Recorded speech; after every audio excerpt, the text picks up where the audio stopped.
Hello everybody and welcome back to another wonderful episode of Guapish Rule 34. As always, I'm your host Tanner, and today I'm joined by my very special co-host, Nico. Guys, I have some bad news. Last year, our company made $1 billion in profit, but this year, it only made $900 million in profit. Do you know what that means? We're all fired?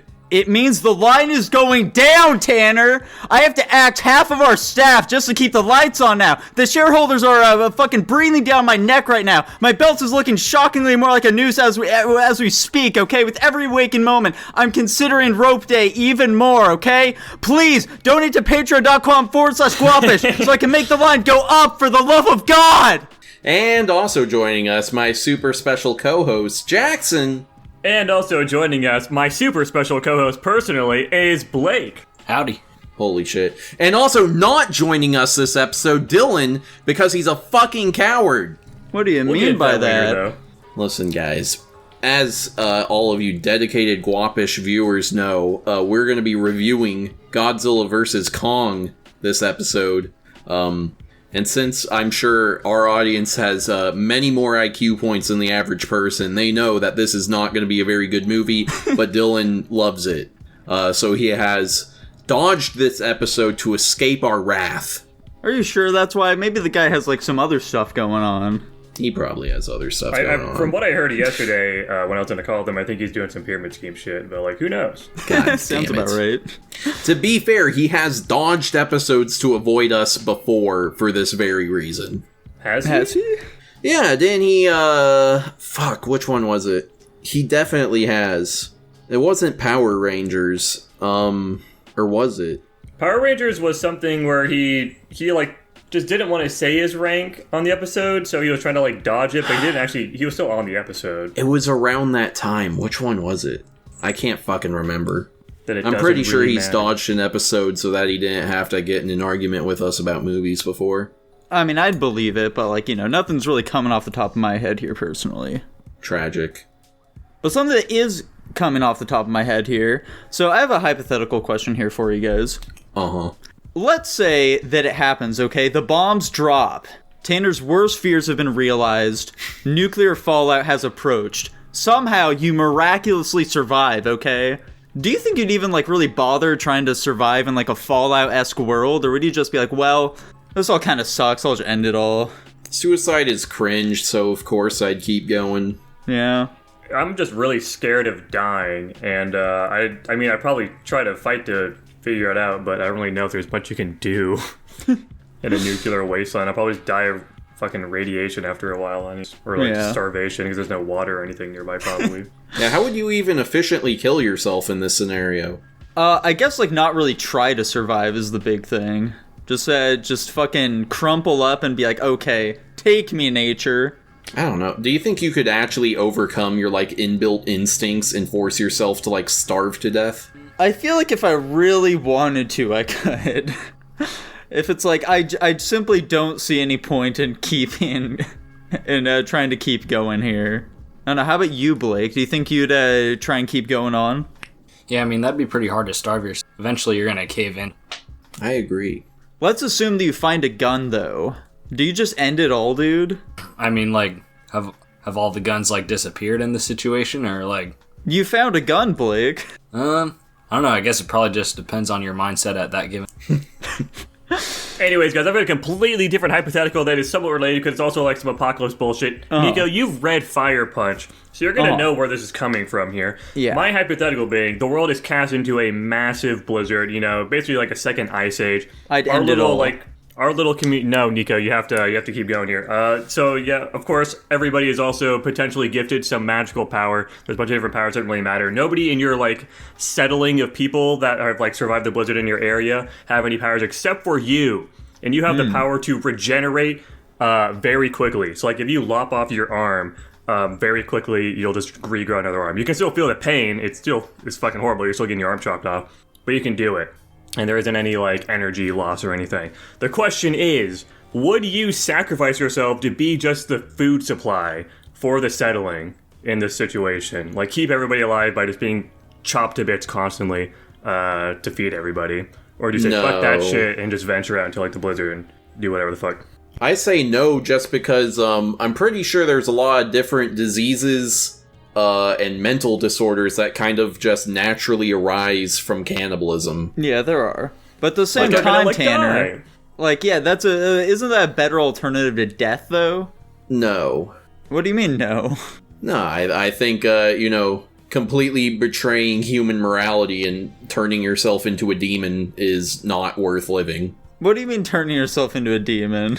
Like a hypothetical demon, not a real one. Okay. Alas, Tanner, in this hypothetical, you can't kill yourself because you regenerate too quickly. I'm not saying I'd kill myself, though.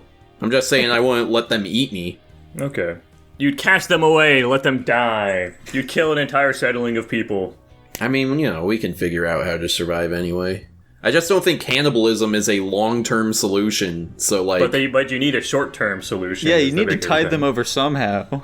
There's nothing to eat. It's a fucking ice age.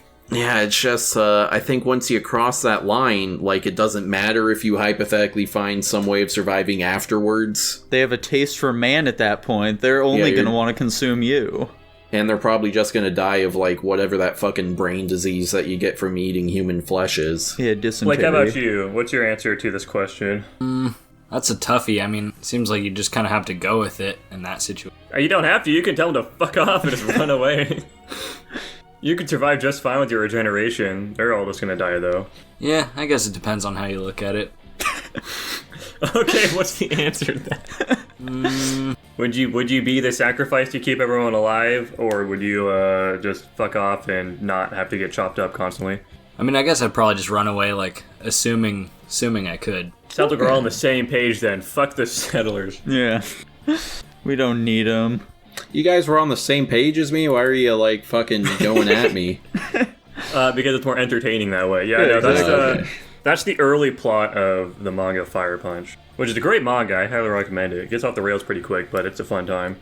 Yeah, I thought it was pretty enjoyable. It's by the same guy who wrote Chainsaw Man, Tanner. Cool. You love Chainsaw Man. It's a good show. Yeah, you said it's your favorite anime of all time in the Tanner quiz. I didn't say that. Speaking of reading, Yeah. so I read 1984, the much lauded 1984. It's literally 1984. You hear about it all the time. It's very prominent in American culture. And I don't know why, because it's not that good, you know? It's just like, my main problem is the world's not very realistic. Like, everything sucks so hard that you're like, why would this government be able to persist at all? Do they ever explain why you would be able to persist? Not really. Oh, okay. Because, like, they're doing the hardcore tyrannical shit where they're, like, disappearing people at a whim, and they're, like, torturing them and brainwashing them and beating them to death and, shooting them in the streets and whatever.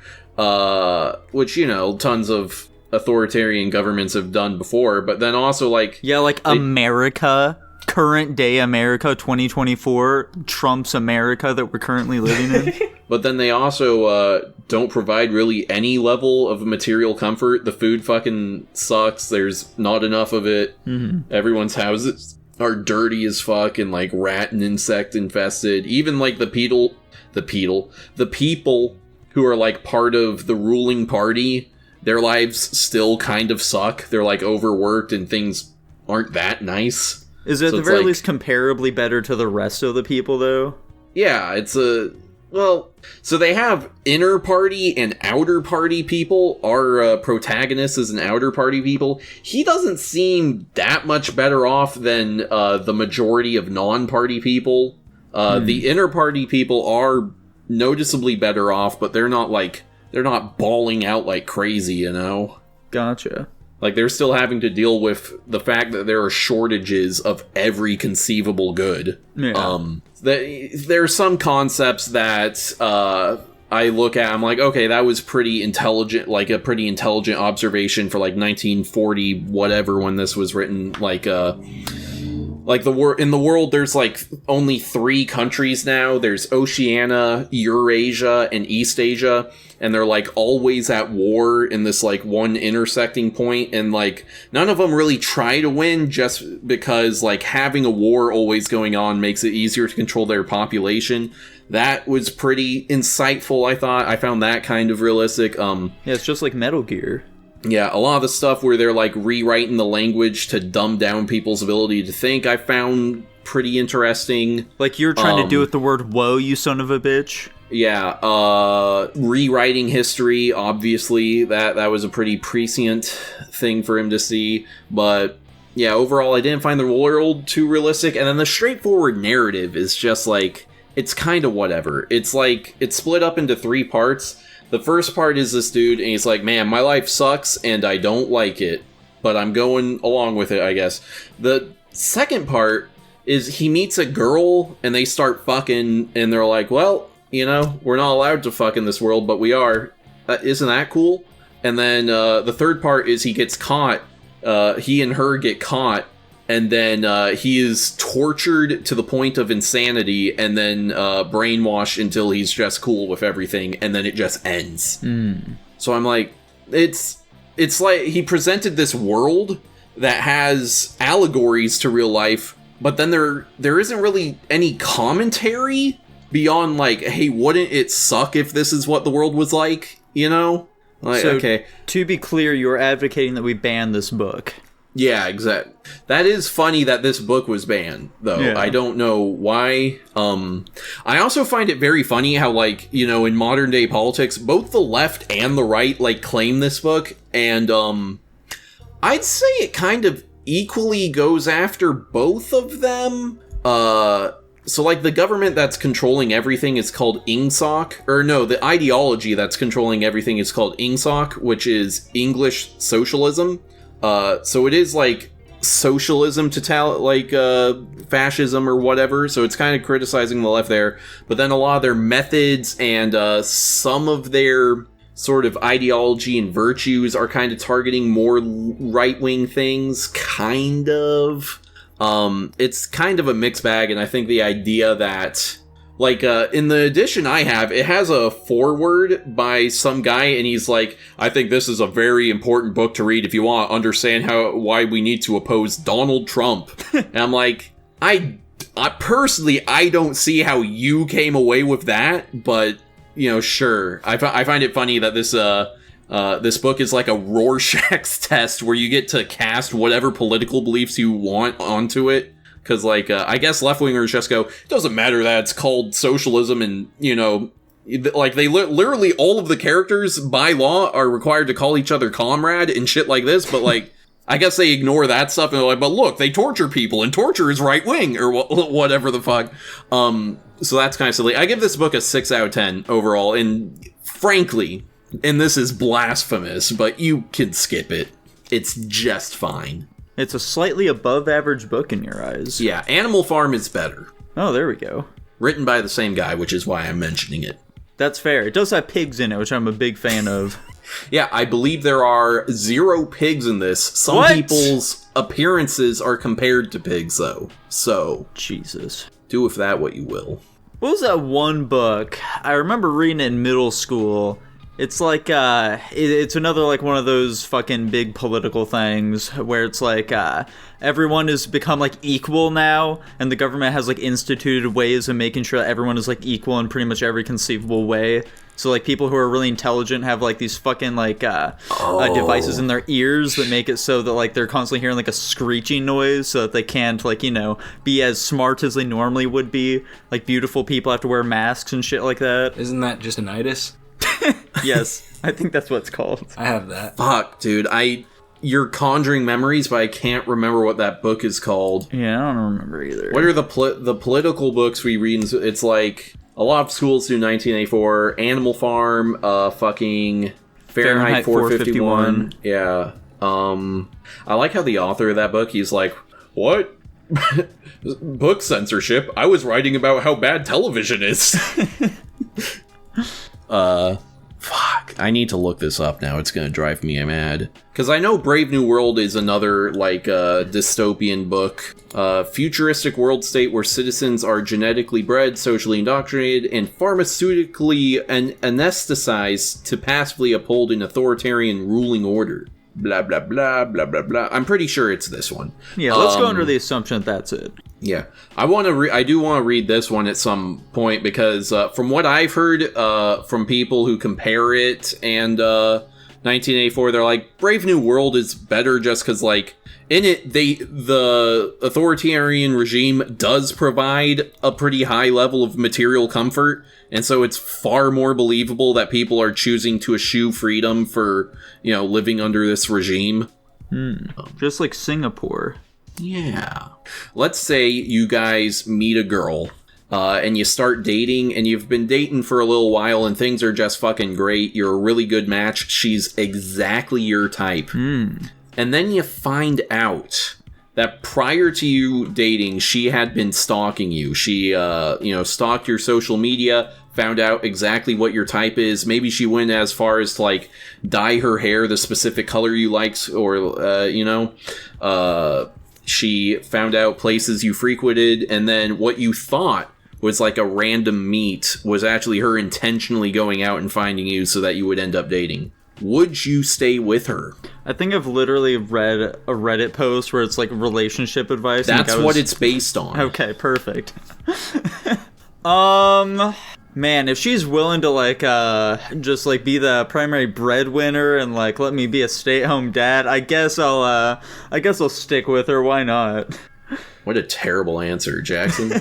I'm gonna go ahead and say no. That seems creepy as shit. Obviously there's a lot of ways people can go about improving themselves to become a better match for somebody, and I think that's fine, but obviously she's taking this to a completely different level, to like an absurd degree for me, and it definitely seems, obviously there's some manipulation going on here, and I feel like if she's the type of person to want to do that, I could very see that escalating into her attempting to basically like constantly manipulate me throughout the relationship.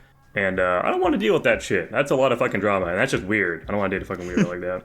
I agree. I think it betrays a pretty deep level of mental illness. Like, this person strikes me as the kind of girl where if she catches me looking at another woman, she'll, like, fucking stab me, you know? Yeah. Have they considered just, like, asking you out and not, like, doing all this bullshit? Because I'd probably say yes. Right, yeah. Yeah, pro tip for any women who, God forbid, are watching this channel for some reason. You can just, like, ask a guy out, and they'll probably say yes if they're not already in a relationship. Or you're not ugly. Yeah, that's also a big part here. This is for the 5 out of 10 plus group here. Yeah. Blake, how about you, dude? Would you go for it? Probably not. Yeah, I'm probably with Jackson on that one, because it seems like there's a lot of risk involved there. Yeah. There's just like a ton of hypotheticals this episode. This is the hypothetical episode. This episode does not really exist. Blake, hypothetical here for you, okay? Alright. Or more so like a question first that I want to pose to you, alright? Now, Blake, are you familiar with AI? Yes. Okay. Have you, like, seen just how, like, crazy AI has been getting nowadays? Like, have you seen, like, the Sora shit where they're, like, able to, like, perfectly replicate, like, videos and stuff like that? I haven't delved too deep into it, but I think ChatGPT is pretty cool. Alright, well, fantastic. Blake, do you feel as though eventually we're just gonna kind of get to the point where AI is going to take over the world just like in Terminator? It's entirely possible. The singularity, if you will. Yeah. Well, Blake, assuming that's possible, you know, then, like, I guess why not just, like, try and create that AI as quickly as we can, you know? Because surely the AI would, like, favor the people who, like, work to create it, right? Yeah, so you're saying, like, just get it over with? Yeah. Wouldn't that be the best course of action? Yeah, probably. Okay. So, Blake, I think it only makes sense for you to dedicate the rest of your life towards creating this this AI. Me? Yeah. Like, obviously, like, you know, you'd want to try and bring this about as quickly as you possibly can, so you can say that you are part of it, and therefore the AI will treat you kindly, and not try and murder you like it will everyone else who didn't, like, you know, especially the people who were very against it and were trying to legislate this shit. Like, obviously, you'd want to have a part in, like, creating this shit, right? I suppose so. Well, fantastic. I'm happy we were able to get to the bottom of that, pal. I can't believe you just exposed him to Rorco's basilisk without proper warning. To what? Don't worry about it. What do they call these? What's, like, the catchy word for these things where, like, once you're exposed to them existing, you're, like, fucked? It's like it's not it's incognito like a brain hazard. virus or a cognito hazard. Yeah. So cognito hazard warning, everyone. By the way, I lost the game. God damn. What the fuck was even, like, really the point of that? Like, I remember in middle school, people being like, do you know about the game? And I'd be like, no. And they'd say, you lost. And I'd be like, okay. And then no one ever explained it to me. Tidbit. I don't really get it There's either. nothing deeper than that. It's literally just, there is the concept of the game, and if you know of its existence, you lost. And if you forget about it, then you're, I guess, still playing. And if somebody reminds you of its existence, then you've lost again. So what do they have to gain from this, then? Why are they constantly trying to make me lose? Because they think funny. it's funny. Yeah, it's just some stupid childish bit. I just think they're sore losers. Yeah, exactly. Yeah, they lost the game too, so they don't want to make you lose it as well. That's like 90% of the time why people make somebody lose the game is because somebody else made them lose the game. Gotcha. So, boys, now as you may know, a couple of weeks ago here, we had a fun little segment called The Things We Like, okay? And so, Tanner had the idea of bringing it back. He enjoyed it so much, he wants to bring it on back, as I previously said. So, Tanner, would you like to kick off the things we liked for this week? Yeah, sure. I wasn't actually planning on doing this because I just wanted to talk about my thing and Nico wasn't going to let me. The thing I like is the Robert Heinlein sci-fi classic Starship Troopers. Make sure you put this in the title, by the way, because Starship Troopers discourse has been popping off this week, so it's very much in the SEO right now. I'll keep it in mind, dude. I'll try to figure out some way to fitting it in with, like, I don't know, Jackson mentioned some sort of anime you're really into. I'm not in any right now. God damn it. We'll see if Starship Troopers can, like, mash up with Freerin or some shit, I guess. There we go. Of course. But yeah, the book, very good. It's essentially a philosophy book disguised as a sci-fi war story. To the point that, like there are action sequences in the book. Robert Heinlein, the author, very clearly does not care about the action parts. Yeah. He is just trying to get through them, and frankly, they kinda suck. You're actually excited for him to go back to a flashback to the classroom so that he can have the teacher give another, fucking diatribe on politics. Because that's the most interesting parts of the book. And, this is, it's just him kind of presenting what he thinks, like, the best, most ideal, most functional version of, like, a liberal democracy would be. And then, I don't know. Fuck. I had so many thoughts on it, and I've lost so many of them.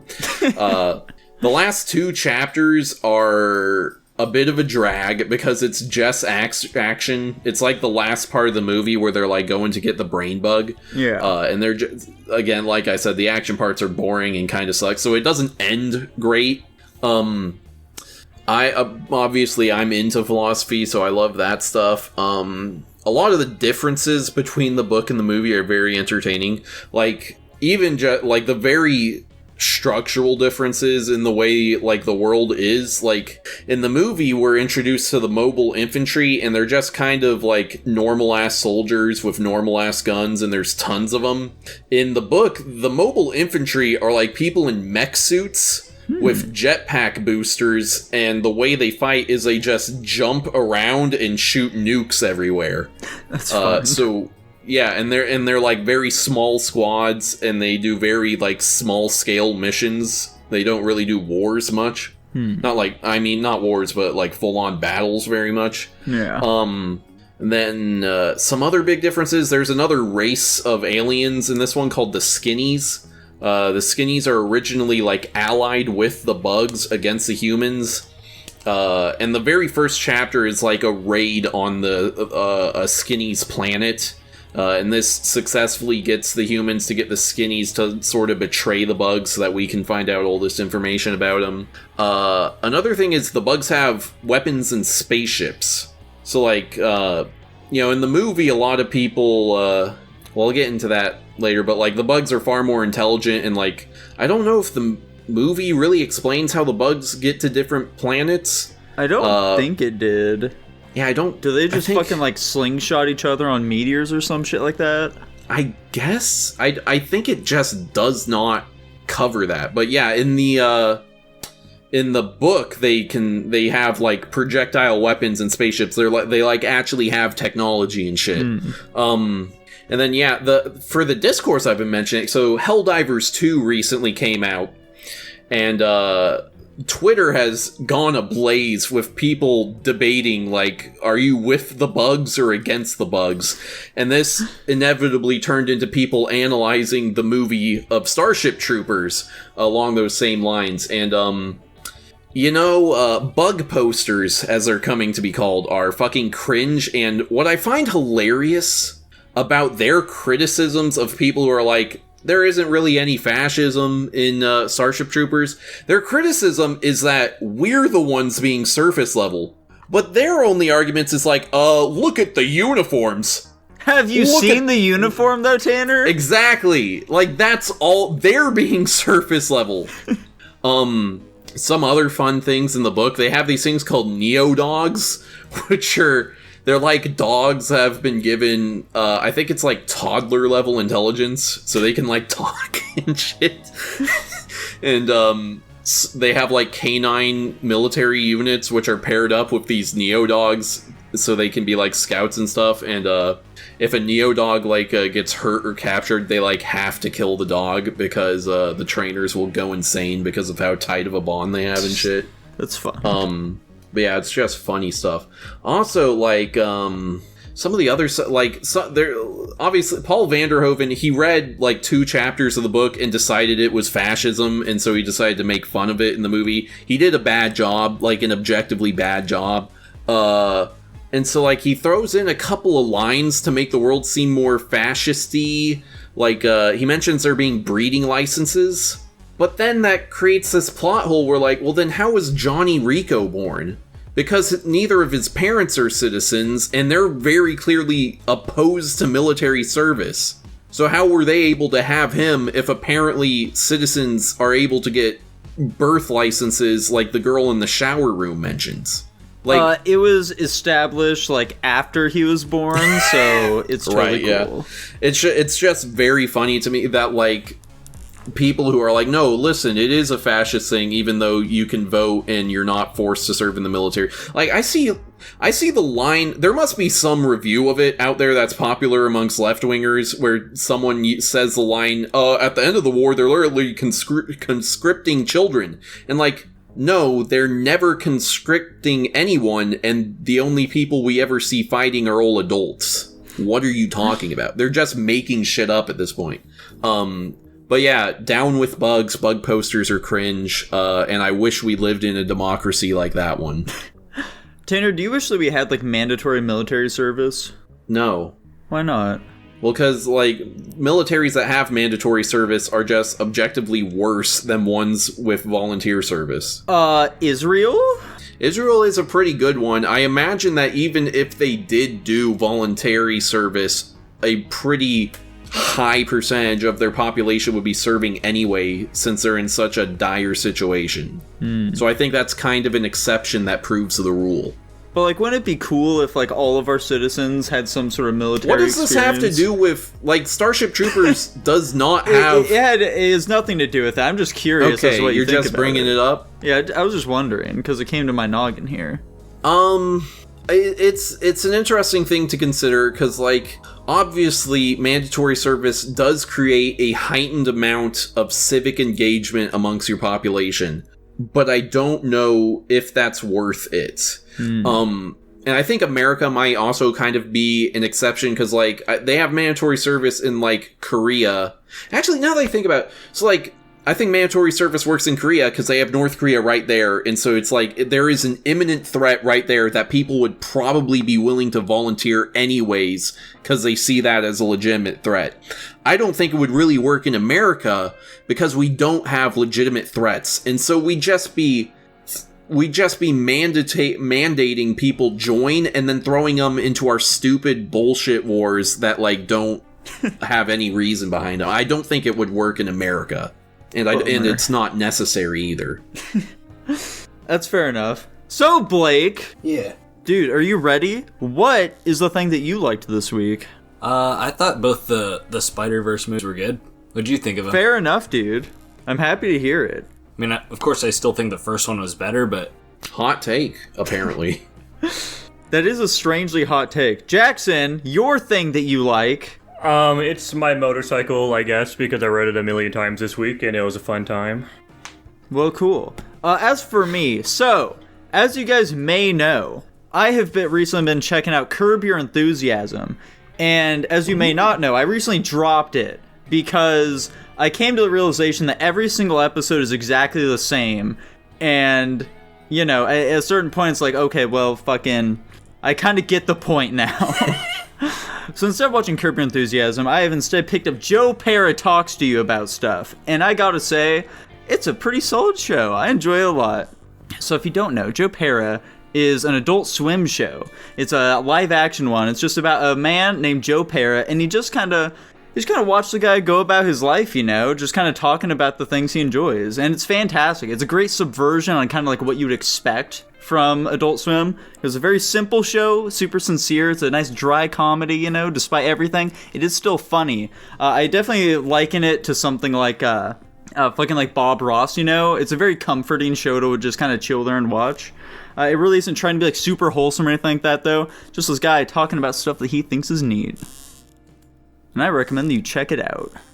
Cool. And with that said, are you guys ready to get on to Guapish at the movies? Guapish at the movies! Have a merry, merry Christmas. It's the best time of the year. That's right, we did watch a Christmas movie, didn't we? Have a holly jolly Christmas this year. Jackson, what did we watch this week? Yeah, as Tanner was alluding to with his little jingle there, we watched the 1994 dark comedy Mixed Nuts. And I guess, Tanner, you can lead us off with what the fuck this movie's about. Damn, I wanted to do the Godzilla vs. Kong. Nico, tell us about Mixed Nuts. Mixed Nuts. Mixed Nuts is there's like nothing to really say about the fucking plot of this movie. Mixed Nuts... is just kind of bits, one after the other. Yeah, exactly. Mixed Nuts is about a fucking suicide hotline on Christmas Day.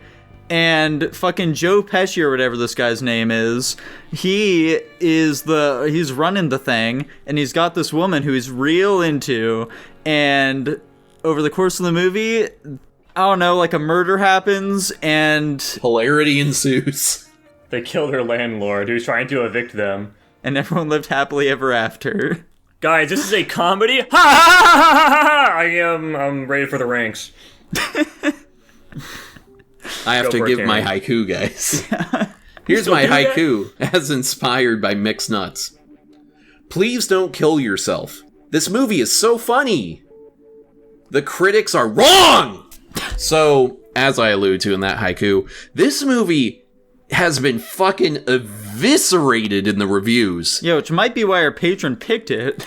Yeah, that is why he picked it. He hasn't seen this movie, so he thought it was some dog shit he could show us. Yeah. And I don't know if your guys' thoughts have evolved, but I think you're on my side saying this is a legitimately funny movie, and the reviews from both critics and audiences are just wrong. Yeah, I enjoyed the movie enough, you know, it's a pretty decent comedy, and yeah, the fucking discourse around it seems to be like way too much. Yeah, I can't explain it other than to say, like, these people just don't get it. Yeah, I guess so. Is it just because Adam Sandler? Get him out of here. We don't want him in a movie. Anything he's touched has been tainted. I was gonna say, is it like just because a lot of people don't like him, or... He's like, I he's doubt not even that's that the crux of their argument. Yeah, he's not even that bad in it, really. Like, he gets kind of annoying a couple parts, but he's also funny a couple parts. I think he's equally funny and annoying. Yeah, and he's not like one of the main characters anyways, really. Yeah, and he kisses Liev Schreiber dressed as a woman. Yeah. Which, by the way, the trans representation in this movie, hoo boy. Like, I could see how, like, if this movie came out today, that would be, like, the big thing that causes people to hate it, but, like, I don't know, it doesn't really feel like it was handled super poorly here at all, like... I've seen much worse. Exactly. Especially for the time. Yeah. Mm-hmm. Like, I don't know. Like, you know, obviously, I'm not trans or anything like that, but... Yet. Prove it. But... I feel like it was handled decently respectfully here, you know? Yeah. I mean, you know, the joke is, this is a man dressed as a woman, and he's very tall and kind of deep voice. So yes, they're going to make jokes about that, but they don't really, like, the characters aren't calling him a him the whole time, you know? Yeah. They're not, like, acting as if he is a man, really. Yeah. Just a manly woman. Yeah, I think we're running into the classic comedy problem where it's like, how do I review this movie without saying I thought it was funny? I thought it was funny. I thought it was funny, too. I thought it was hilarious. I thought a lot of the jokes were really good, especially a lot of the stuff around, the suicide hotline. That's just an inherently great premise for dark humor. Yeah. Like, that guy fucking shoots himself. That was funny. You know, the pervert coming up on the phone, which, predictable joke, sure, but it's still fucking funny to see it. There were very few jokes that did not land with me, to be honest. Yeah, I feel like the funniest part of this movie is just watching you really bust a gut throughout the whole thing. He was going fucking crazy throughout, like, the entire movie. Yeah. What can I say? It was funny, guys. I guess I'll offer the opposite take. Not necessarily opposite. I still think this movie has some funny bits in it, but honestly, I think it was pretty fucking generic for me. Generic? Yeah. I don't think it really did a ton, like, interesting with, like, the way it presented itself. The script was pretty uninspired. I do like the setup with the comedy around the suicide hotline thing. I think that's clever, but that's all the movie really had that was, like, super interesting for me, to be honest. Characters are all kind of, to me. Some of the comedy was funny. A lot of it was unfunny to me. I'm pretty mid on this movie, to be completely honest. I think it's okay. I'm not very high on it. I think you're kind of crazy for calling this generic. I think this is very unique. Well, generic probably isn't the right word for it.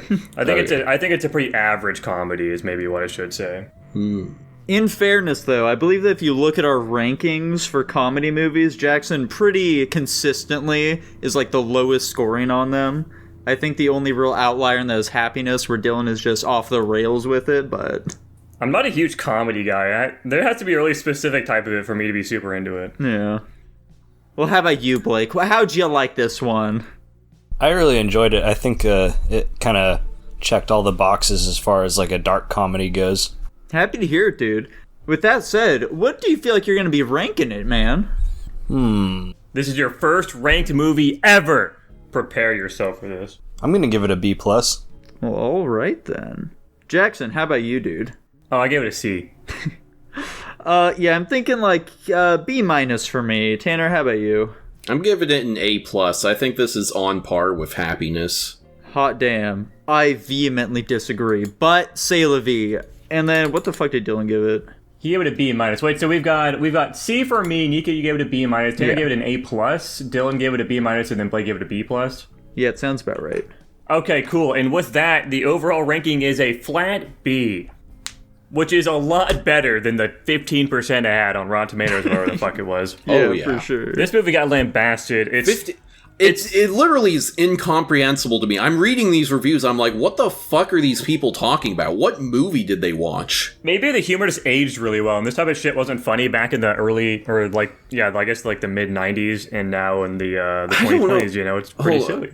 Let me see. Happiness came out in 1998. It has a very similar tone of humor. Let me see how that one got reviewed when it came out. This one's sitting at, on Rotten Tomatoes, right? Come on, fucking load. See, this one's sitting at an 83. And I don't think the 4 years difference between these two would have suddenly had, like, this sense of humor, like, come in vogue, I don't think, right? They're both dark comedies, but I feel like Happiness is a vastly different type of dark comedy than that. At least for me. Yeah. I disagree. I think Happiness has a lot more interesting things in this movie. Yeah, 100%. I disagree.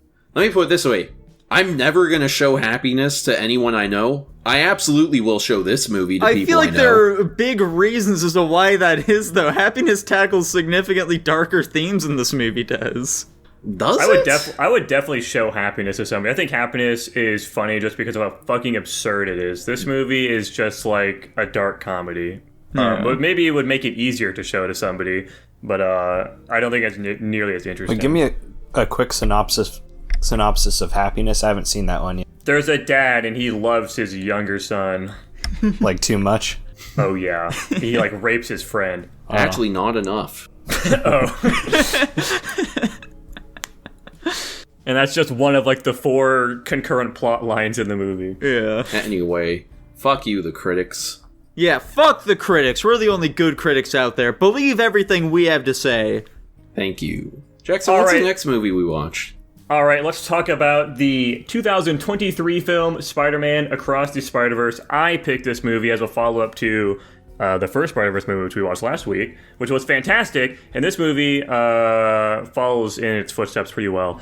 Basically, it's literally just like a straight-up sequel to the first one. We've got Miles has developed a lot in his spider abilities, and after the collider thing exploded, one of the scientists that was working on it got turned into the Spot, which is like the main antagonist of the whole movie, and they have the Spider Society, and that's like in a different dimension, and they go around trying to encounter anomalies and stuff, like people that shouldn't be in the right dimensions or whatever because of that collider explosion. Gwen being part of that because she got recruited after her fucking dad kind of like called her out. Doesn't really matter. She's part of it now.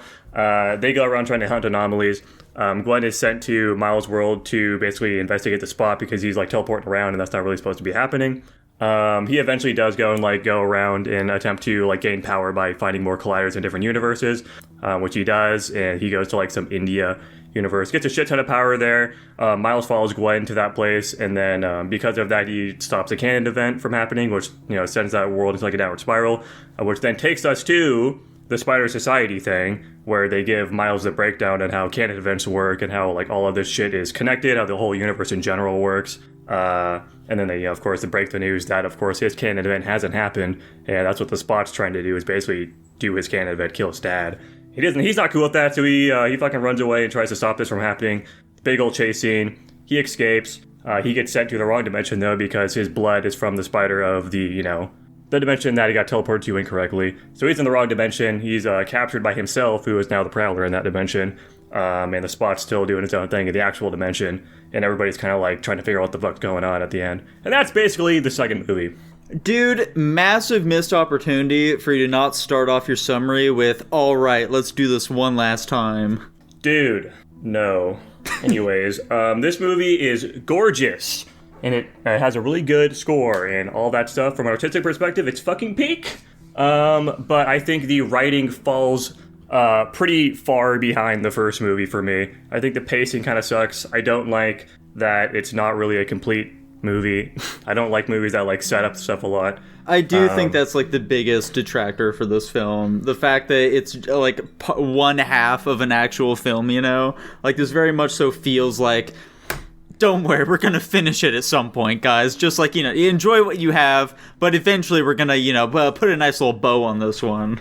Yeah, for me, this movie, I think the biggest gripe I have, there's a lot of like little writing things. I wrote down a fucking ton of thoughts, and I can get into my massive list of things if we want to keep talking about this movie for half an hour. Dude, I want to hear all the minutia. I will say, I definitely agree with Jackson on the part of like, yeah, I think that this movie is visually stunning in like pretty much every way imaginable. It's a huge step up from the first film, which like, how does that even happen? Like when you see fucking Spider-Punk, how do they even accomplish that shit, okay? What the fuck is going on here? I will say though, I'm probably going to catch some flack for this, but there are a few segments of the film where it's a little too much. It's a bit distracting for what they're trying to do.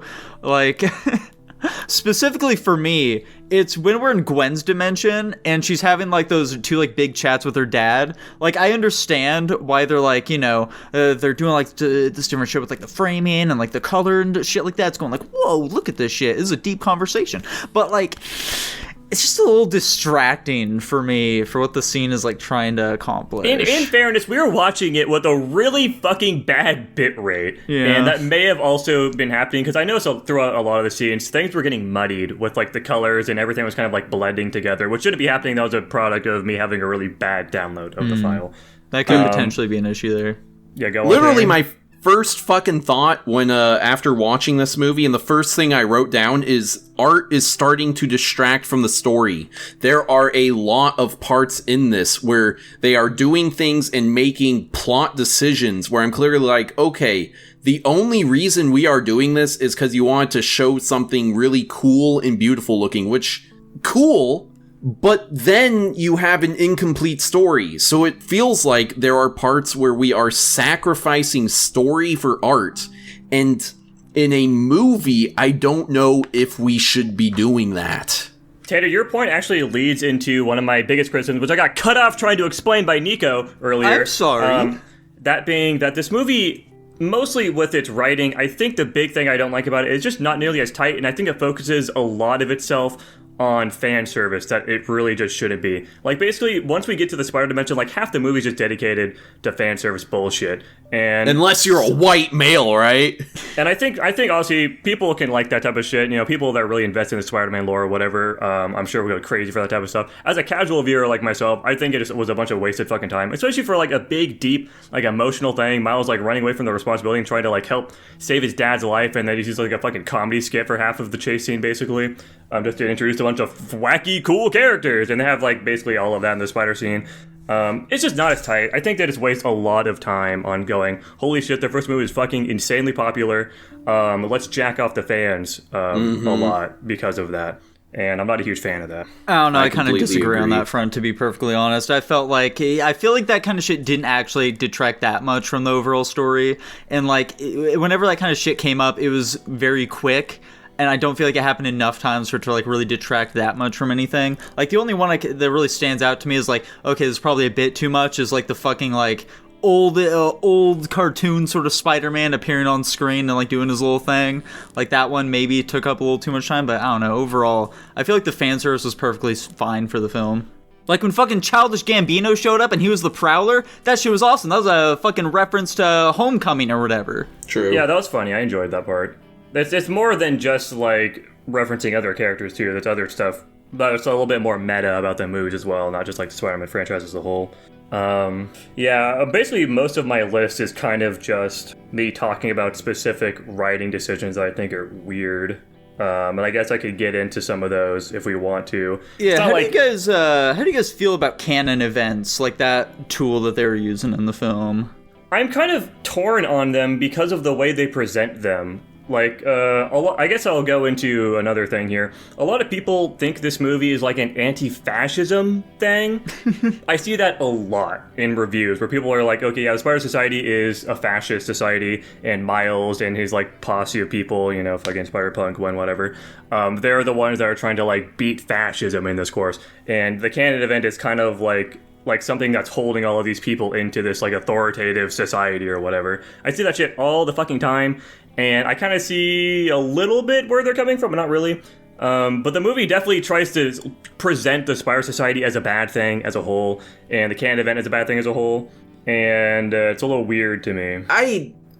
I mean, like, when the canon event is broken in Moonbatten, we see that the universe starts getting destroyed. Yeah. Correct. And So, also, of course, we saw the entire world destroyed when it happened to fucking Miguel or whatever his name is. So unless they're gonna reveal that Miguel is somehow making the universes get destroyed because he's trying to enforce canon events, I think those arguments don't hold any water at all. Yeah. I agree. I don't agree with these arguments. I think they're fucking stupid. My big point is that where's the fascism? Fascism is just such a buzzword that you can throw around on literally anything. I just said it because I saw people reviewing the movie with that shit all the time. I didn't even see a Spider-Man dressed as an SS officer in this movie. What do you mean? Nicolas Cage Spider-Man was in there. Oh yeah. Anyways, the movie definitely tries to portray the Spider Society as kind of a bad thing, obviously, because you have our main character running away from them, and they're really harsh about everything.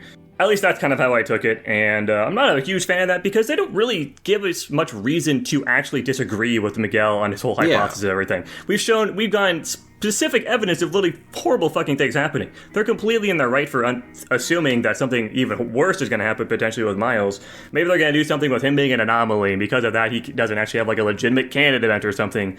Even though they're detecting that's happening, I'm assuming, because they have a way of doing that. I don't fucking know. It's literally just people are like, oh, Miguel is so mean to Miles.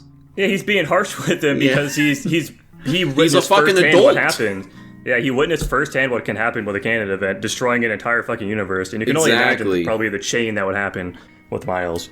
My problem with the setup of canon events is I'm worried it's made the story of the next movie predictable, because I feel like, just going off of this one, I'm predicting right now that what's going to happen in the next movie is that they discover that if they just save enough captains, they can create a new canon event. And that's how the next movie's going to end.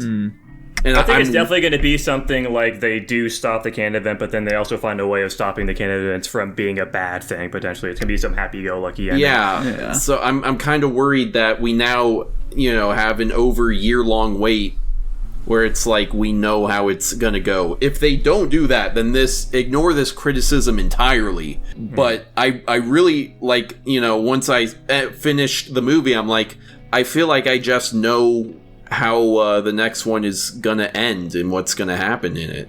Yeah, to cut a long story short, to answer Nico's original question of what we think about canon events, I think it's cool in concept, but I don't think this movie does it very well. I think it's a little sloppy.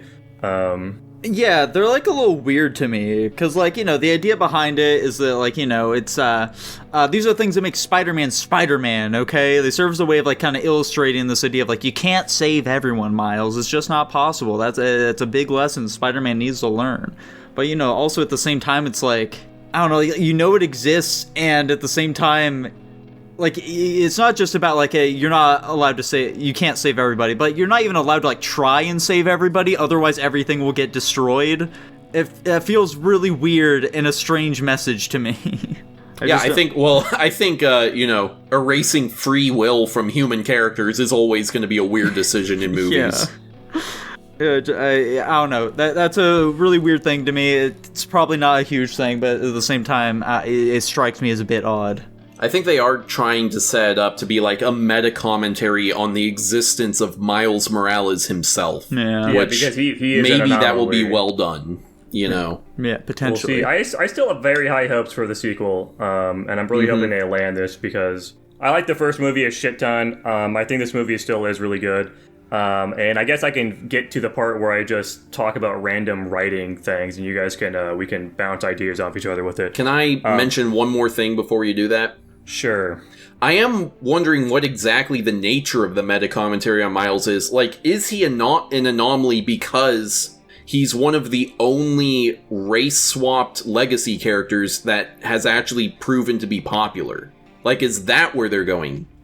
Probably, because, Miles is a character who's had a lot of discourse throughout his whole history, just by the very nature of, he's the new Spider-Man, but also he's not white anymore. So, people have been up in arms about, well, he's not really Spider-Man, but, they're trying to show, hey, anyone can be Spider-Man, even this guy who you think isn't Spider-Man. Okay, but why is he black and have electricity powers? Anyways, I never thought about that, actually. Yeah. That's so funny, actually. They always have fucking electricity powers. It's crazy. Anyways, I'm just gonna go down the list. I think this is mostly in ascending or descending order, I guess, of when they occur in the movie. Not chronological. Chronological order, yeah. Okay, and you guys, a lot of these they can range from nitpicks to being really stupid. And you guys probably will disagree with me on the validity of a lot of these. Anyways, the first one here is me just being confused on why Gwen's dad would ever pull a gun on his daughter. He's not even willing to hear her out at all, and he's just immediately just going cop mode. I'm going to arrest my daughter without giving her any chance to defend herself whatsoever. Crazy to me. Yeah. I could he's in a crazy spot, he just got a crazy reveal. The person he's been hunting all this time is his fucking daughter. I understand that he's in a bad headspace, but I just couldn't regardless of he does lower it and then raise it again when she walks towards him. Yeah. There are a lot of conflicting emotions here, this entire time he's thought that Spider-Man is an absolute menace who murdered Peter Parker and stuff like that, so he probably thinks to a certain degree she's a danger. All I'm saying is my kid could commit fucking 9/11 and I'd still hear him out. Anyways, let's go on to the next one here. Why the fuck did Gwen and Miles go back to the party? Miles obviously had a really rough thing with his parents there, and obviously the excuse is, oh yeah, they wanted to go get some food. They're in fucking New York, they can go fucking anywhere! There's no reason for them to go back to party and just make it awkward. It's literally just the writers just didn't know how to make the fucking parents meet Gwen, because they wanted to do the first name gag, dude. That part was so funny, they had to do it. Yeah, that was really, really dumb. All right. Okay. So those are like the early parts of the movie, and then the rest is like the latter half where like they meet the Spider-Verse people, and this is where it really starts going off the rails for me, where I started having a lot of criticism. I'm not a huge fan of the way they told Miles about the Canada event. I think it's pretty fucking retarded. They didn't even need to tell him about it. Just let him I'm just going to go into like a solution here as what they could have done. They just could have let him trial being part of their, organization or something for a bit and just let the Canada event happen. And then, he can come back and be like, oh shit, the fucking Canada event happened. Oops. And now they tell him about it. And then it's not a non-issue. It already happened. They avoid that. And he also knows about it. And then they can maybe like kick him out of the fucking Spider-Verse team afterward. I don't know. It just seemed like they were trying to like force a conflict. I feel like there was a lot of better ways they could have went around telling him about this like massive thing than just immediately antagonizing him and locking him in a fucking cage. But obviously maybe that's what they're trying to do. They're trying to show that he's a little incompetent and he's just kind of a dick. I mean, they never intended him to like ever actually be there is the big thing though. Like he kind of just ended up showing up because he was chasing after Gwen and shit. True, but they didn't have to tell him right then and there. But he also like just witnessed a universe starting to end because he saved somebody and he prevented a canon event. Fair enough. Anyways, going on. The big thing I have a problem with is the fucking chase scene is stupid and fucking dumb. I think it's pretty bullshit to assume that this guy, Miles, first time he's ever been in this facility, is able to escape it with, hundreds of spider people, trained professionals in it, all trying to catch him. You're telling me that none of them could catch one fucking dude when there's hundreds of them? And they're all, of course, trained superheroes you could assume are on a relatively similar, if not better level than Miles himself. I don't know how the fuck that's physically possible. It's because all the spider people are minorities and women, dude. That's why they couldn't catch him. None of them are fast enough. Also, of course, he could have just turned invisible and it would have been a non-issue. He could have just been invisible from the fucking start and it just wouldn't have happened at all. It seems to be implied, so is invisibility like truly unique to him? Yes. Interesting. Anyways, going on, everybody was like clambering, trying to figure out where the fuck he went when he teleported. Everybody just kind of assumed he went to the right place. It literally showed on a monitor. Like, it showed him what dimension he was being sent to. You tell me they don't have any logging information of like where he got sent to? They could have just been like, oh shit, he got sent to fucking dimension 44. Let's go and capture him there, or just like leave him there to let him, I don't know, let him fucking be stuck in there for a while. Out till he dies. Yeah, and just let the fucking canon event happen and just have this be a non-issue whatsoever. That does kind of tie into, like, an issue that I have. Like, why does the black hologram woman, like, why the fuck is she helping them out at the end of the movie? And, like, why is she just, like, pals with, like, Miles' friends or whatever the fuck, Because they're both black. She gave him that look, She thought he was hot or something. Yeah, like, I think it's literally just, like, he kind of flirted with her. Yeah, like, they don't ever really have, like, any sort of, like, a conversation that would, like, make her become endeared to him or anything like that. She doesn't really seem to be particularly close to, like, any of his friends, so, like, she kind of just ends up helping him for some reason. And, like, I think it's... when he was getting teleported to, like, that other dimension, like, she saw, like, where he was going to, so I assume, like, well, why didn't she, like, stop it or whatever? Oh, okay, he's, like, somewhere else now. I guess that she, like, knew that he was going not to where he was supposed to, so she was like, yeah, fuck this guy or some shit like that. Yeah, that's actually valid as fuck, is that she literally was, like, assumed to, like, be helping him and all this, but she literally saw him being teleported to the wrong fucking dimension. Yeah. Maybe she didn't know what his right I don't was. think we can assume she knows exactly which dimension is his. I think it's even more wild. Like, I can kind of rationalize this one with, like, she saw how scary Miguel was being, so she's like, I don't want Miguel to literally kill this kid right now, so I'll let him get away. I think it's far more wild when at the end of the movie it's showing, like, the team Gwen has assembled and she's there with them. Yeah. Like, that's even an extra level of, like, we don't know you like that. Yeah. And then the last two you guys, I think, will probably agree with me on. The last 30 minutes of the movie are like a fucking edging session for, like, the sequel, basically. It's just constantly building up towards ending, and it just takes fucking forever. Just build up scene, build up scene, build up scene. Super annoying. Yeah, I think that is the movie's biggest flaw for me personally. The pacing during, like, the last section of the film is just so fucking wacky. Like, there was another film that we watched previous. Oh, it was Joker. With Joker, it had a very similar issue where it was like it didn't really seem like it knew where it wanted to end the movie, and so we just keep getting these sections where it's like, oh, okay, the movie's ending. No, never mind. There's another scene. Oh, okay, here it. No, never mind. I don't know. It was really off. Yeah. Sequel bait. Anyways, we're on to my very final last thing I wrote down. That being that I thought the cliffhanger ending of Miles being the Prowler was incredibly obvious to me. Like, we saw him getting teleported back to his previous dimension. This is also the exact same thought. Obviously, I've watched this movie twice, and I had the exact same thought when I was first watching it. Are we really that shocked? I feel like it's not really that surprising that... Oh no, People do act like Miles... it's way more surprising. No way, Miles is the villain in an alternate dimension where there's infinite amounts of possibilities and he's the villain? No way, that's crazy! No, who fucking cares? Also, we literally saw him doing his, like, Sparky bit at the very end, so there's gonna be, like, a tiny little fight probably at the start of the second or third movie. Yeah. Mm-hmm. And it references that part where, like, you know, Miles had chained up Peter to a punching bag, and Miles is gonna make some quip about, like, you always gotta watch the hands, you know, in the next film. Yeah, it's like they try to, like, play it off as, like, oh no, what could happen to Miles, but obviously he's gonna, like, probably low diff get out of the situation. It's not gonna be much of an issue. I mean, and then Gwen's gonna fucking save him. I don't know. I don't feel like there's much of a point to really harp on for me personally. That's just a nitpick. Yeah, honestly, I just personally didn't think the ending was really that much of a cliffhanger. I thought it was kind of stupid. Yeah, for me, what I just don't really understand is, like, I don't know, why does this alternate dimension Miles, like, not like this Miles, you know? Like, why is he, like, so, like, I'm gonna murder you or some shit like that, yeah. you know? Why the immediate hostility? Yeah. Anyways, he's just that evil, you know? Yeah, I guess so. He's real fucked up now. Alright, Blake, what is your one-sentence review of this film? Yeah, you've literally contributed nothing to this review thus far. What do you think about it? I mean, I kind of agree with all your guys' points. Like, I mean, overall it was good, but, yeah, like, the ending was a little bit, like, vague, and, like, how it kept seeming like it was about to end, and then it, like, kind of kept giving you those, like, kind of like psych cliffhanger kind of things, but and then when it finally did end, it was kind of like, you know, it kind of took the initial, like, excitement out of it. Very true. Speaking of taking the excitement out of it... Hold on a second. Yeah, what's up, Tanner? I'm not ready to go to the rankings yet.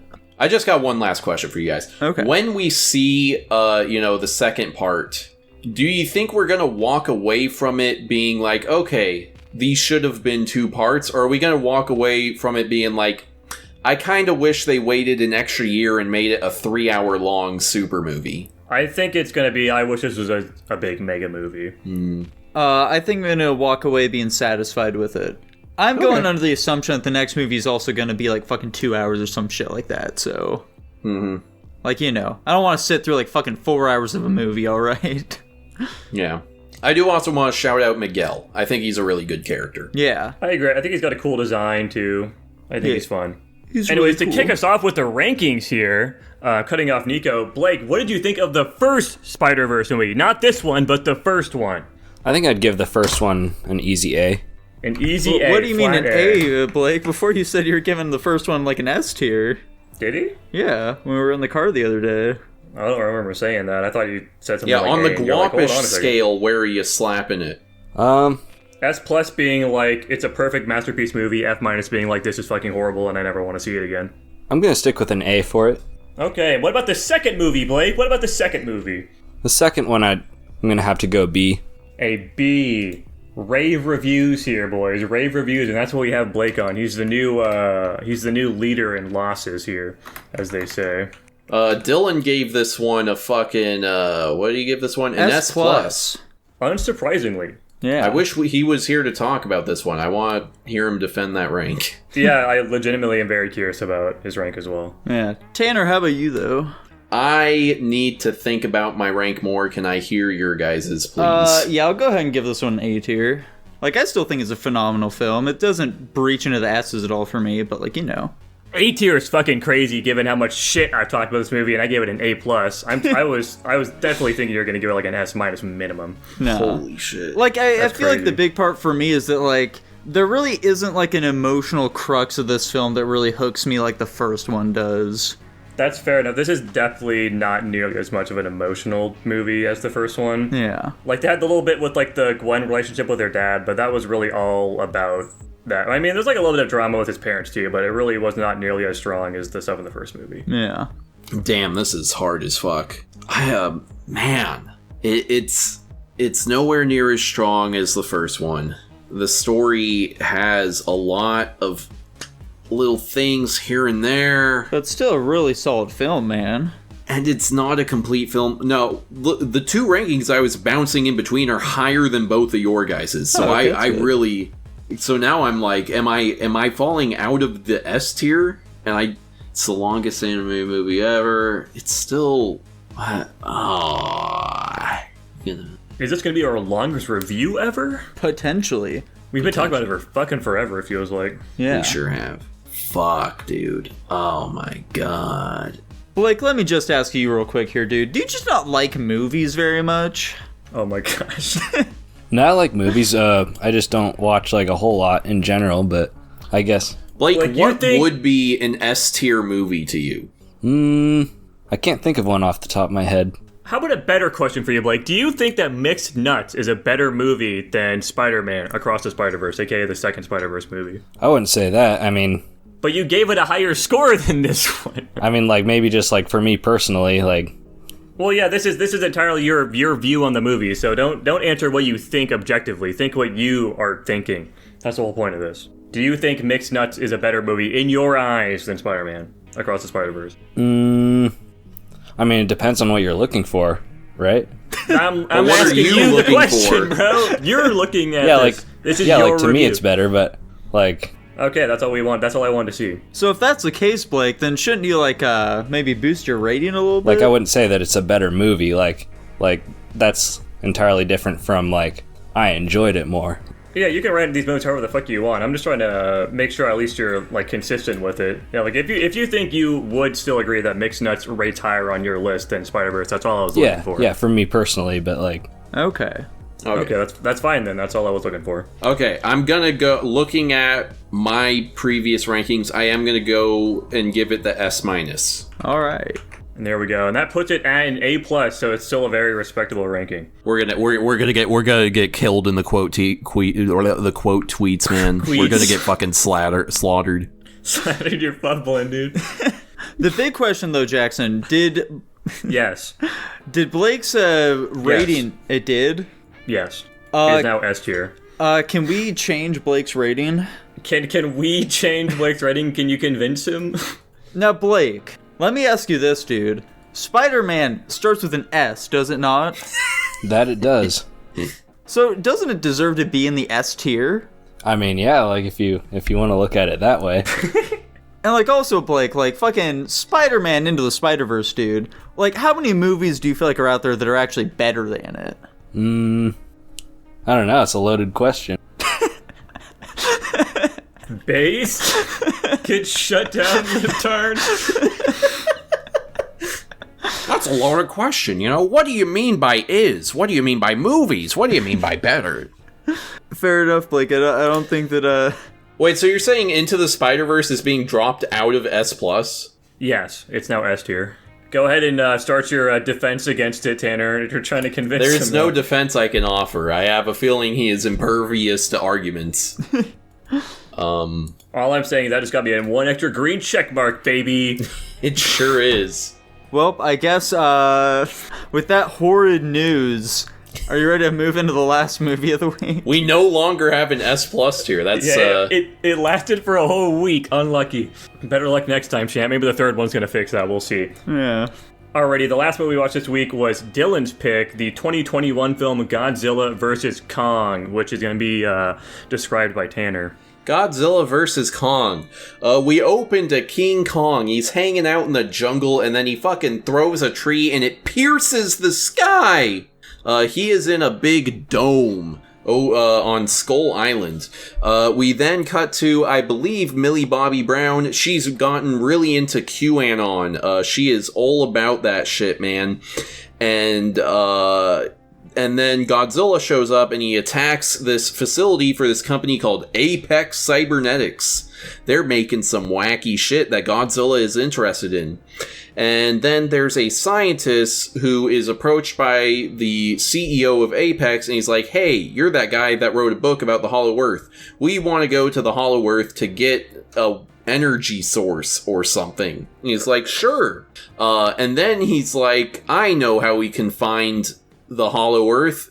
King Kong is from there, and so if we bring him to one of the entrances, he'll be able to guide us to the place.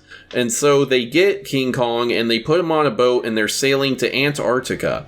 On the way, Godzilla intercepts them because he doesn't like Big Monkey, and they fight. Whoa, boom, pow, look at the big punch, the monkey punch. And King Kong is thoroughly defeated, and Godzilla fucks off for now, I guess. They make it to Antarctica and the entrance, and they lie to Kong and say, maybe your family is down there. And so he starts running down there, and they get in their little hovercrafts and fly down. They are in Middle Earth. They run around. It's cool and interesting in there. They wind up in this weird temple thing where the monkey finds an axe made out of the scale of a Godzilla. The axe then powers a thing which reveals the energy source they were looking for. They get a sample and then just beam up instructions on what the thing is, I guess, to the people in Apex, and they're able to recreate it, which then powers the robot they have that I forgot to mention. They have Mechagodzilla, which is being powered with King Ghidorah's heads. Because they're telepathic and blah, blah, blah, blah, blah. And then Godzilla shows up in Hong Kong to fuck up Mechagodzilla because he doesn't like that he exists, but he senses that King Kong is fucking around in the Hollow Earth, and so he uses his atomic breath to burrow straight into the Hollow Earth. King Kong climbs out, they fight, King Kong wins, and then they fight for 2 more seconds, and he loses. And Godzilla proceeds to fight Mechagodzilla, and King Kong shows up, and they're like, Mechagodzilla's the real threat! And they team up, and they fight, and they beat him, and the end. Holy shit, longest summary of all time. This movie's pretty silly. Anyways, let's get on to the ranks. Yeah, let's get on to my haiku, actually. You forgot about your haiku for Spider-Verse. No, I didn't. Yeah, you did. No, I didn't. Yeah, you did. I don't remember hearing it. I remember saying it, so. Alas, Well, you're going to hear in the episode that you completely forgot about it. Dub for us! Okay, here's the dub for my Across the Spider-Verse haiku. No. Family drama. Spider-Verse is in danger. Kill your dad, Miles! Yeah, I don't remember that at all. Yeah. Maybe I didn't. Maybe I only thought I said it. But the Godzilla vs. Kong haiku is Kong is sad monkey. Godzilla is on the hunt. They love each other. Alright, so, we've reviewed some of these movies already. Just go ahead and copy and paste all of my other reviews that we've had and just put it here. It's exactly the same. Yeah, it's schlock. The monster fights are pretty neat. Most of it's boring. The cinematography is good. I wouldn't go that far. I think sometimes it's good. Most of the time it's just fucking whatever. The cinematography is sometimes good. The monsters look good. It's, yeah. Yeah, you get what you see on the box with this movie, alright? Yeah, there are no surprises to be had here. Yeah. I like Jackson laughing at the fact we knew it was called Mechagodzilla. Oh, yeah. I thought that was a joke. I didn't know Mechagodzilla was a thing. Yeah. When it popped up on screen, I was like, oh, that's fucking silly. Speaking of Mechagodzilla, by the way, in terms of the plot, why did it even need to go on a rampage in the first place? Like, it literally changes nothing about the story. It's still gonna fight King Kong and Godzilla either way. It's so that we, the audience, can sympathize with it less. Okay. I think it's literally just supposed to, really drive home that the corporation's evil and we should be looking to these big monsters for protection instead. We need to take away agency from humanity. Mm-hmm. Yeah, I'm with the corporation. I think being able to autonomize that ourselves is pretty fucking sweet. Yeah, same. I agree.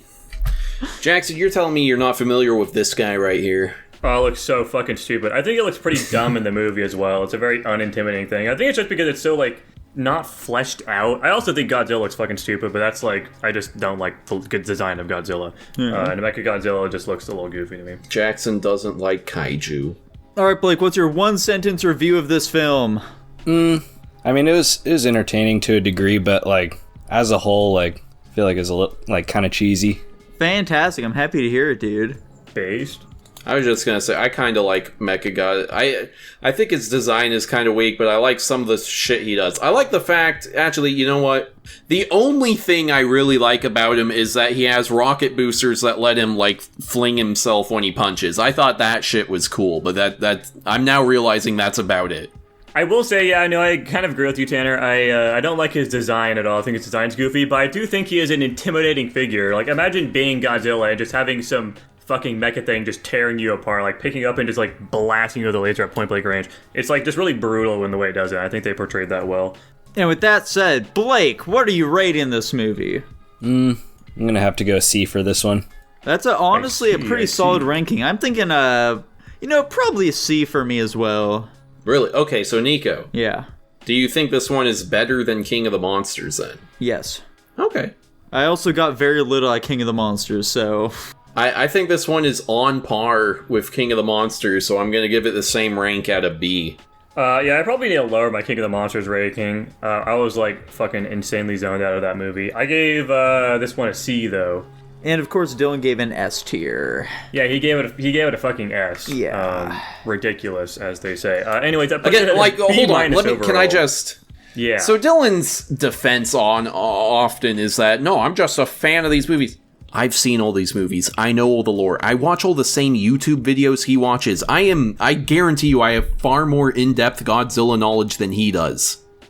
And I can objectively judge that these movies are not very good. I want to like watch these movies with him because I want to see his like in-person reaction here to this stuff. Like I want, like, in my head, I don't know how the fuck he can rate this shit in S tier, because like I rated the first Spider-Verse movie in S tier, and it's crazy to me that he thinks that this movie is on the same tier as like Spider-Verse to me. Like I can't conceptualize that at all. Yeah. Like when the fucking three goofballs, the fucking two kids and like the adult guy were doing their stupid dumb hijinks. Oh no, we're stuck in the box. Was he busting a gut or something? Yeah. What am I missing here? What is the emotional the emotional reaction he's having? It's beyond me. Maybe when he inevitably makes us watch Godzilla X Kong New Empire or New Kingdom or whatever the fuck.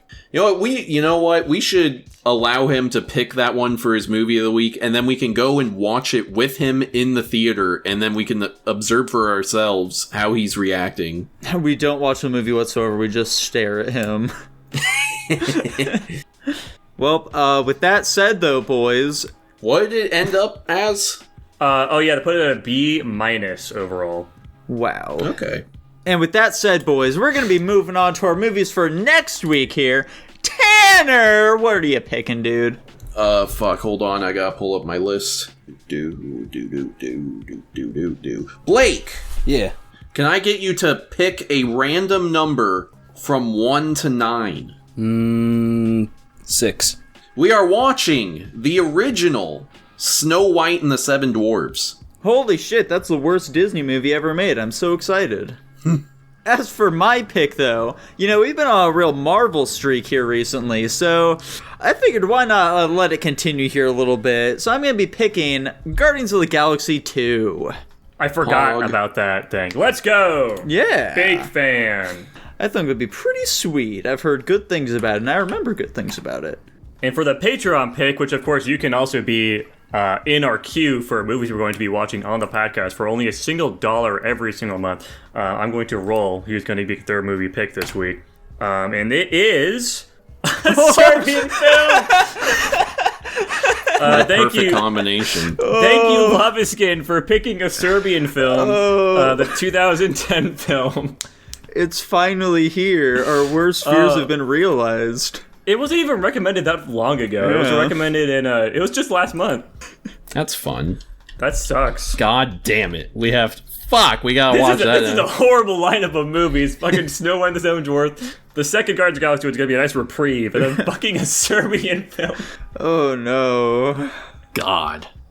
And if you this too is- would like to recommend movies just like Lava Skin just did, Tanner, tell them all about how they can succeed in such a nefarious act. Dude, all they have to do, for only $1 a month at patreon.com/Guapish, or go to theguapish.com/Patreon, you get early access to every episode, as well as access to our Patreon exclusive pre-show, the Pre-Guap. You get access to the Discord where you can talk to us, submit your own topics, and submit your own movies. And you get 500 slime coin, and you get your name read out at the end of each episode, just like I am about to do. Thank you very much to our patrons: Netta Gant, Raheem Rajawani, Kyler Nikolai, Oh My Goinky Sploinky, Top Ramen Man, Joshua Bean, Dylan, I've Kidnapped Your Family. If you ever want to see them alive again, you'll need to rank No Country for Old Men higher, Tutbot, Lucas Ledette, Hunter, and Jacob Edwards. Thank you very much. Bye-bye! Bye!